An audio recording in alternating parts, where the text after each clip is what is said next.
పోలవరం చిరకాల కోరిక.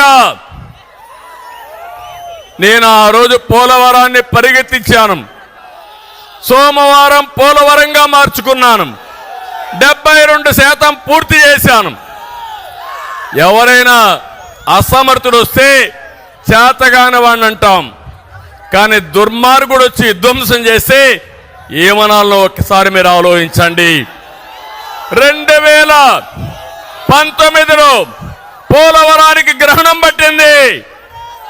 జగన్మోహన్ రెడ్డి వస్తారే కాంట్రాక్టర్ని మార్చాడు, ఆఫీసర్లు మార్చారు.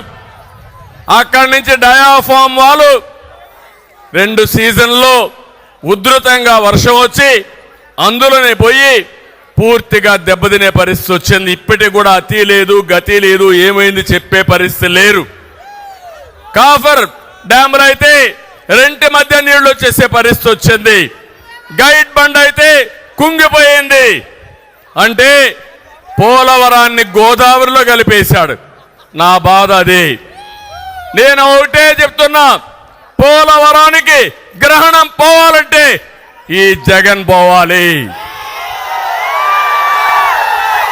మళ్ళీ పోలవరం పూర్తి చేసుకుని రాష్ట్రానికి నదులను సంధానం చేయడమే కాకుండా ఈ జిల్లాకు 3 పంటలకు నీళ్లు ఇచ్చే బాధ్యత తెలుగుదేశం జనసేన ప్రభుత్వం తీసుకుంటామని హామీ ఇస్తున్నా.